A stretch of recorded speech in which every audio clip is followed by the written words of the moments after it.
Que doivent faire les représentants des musulmans en France aujourd'hui?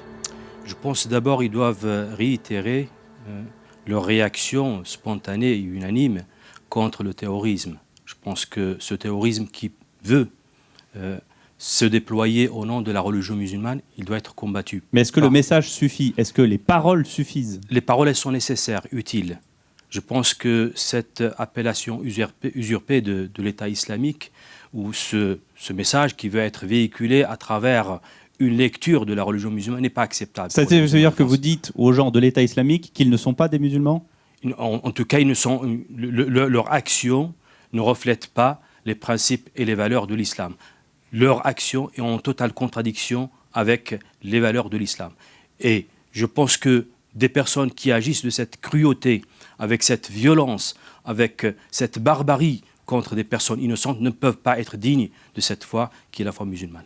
Alors, les gens sont là pour vous interroger dans ce studio. Monsieur, c'est à vous. Oui, bonjour, Antoine Bonjour. Laurent. Quand je vais vers la plupart de mes amis qui peuvent être musulmans, etc., pour eux, c'est une évidence que l'État islamique ne représente absolument pas les musulmans. Comment est-ce qu'on en est arrivé aujourd'hui? Est-ce que des représentants politiques soient presque à demander que les musulmans aillent dans la rue pour réaffirmer cette différence, alors que c'est pour beaucoup une évidence? Et est-ce que vous pensez que le fait que depuis quelques semaines, les autorités françaises utilisent les initiales Daesh pour qualifier l'État islamique va permettre d'éviter un petit peu cet amalgame qui peut être fait entre l'islam et cette organisation terroriste?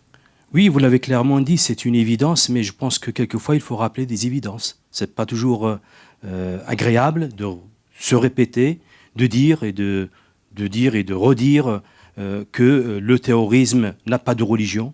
Il ne peut pas avoir de base sur la foi musulmane, mais il faut le dire. Le fait d'utiliser des mots adéquats est aussi important.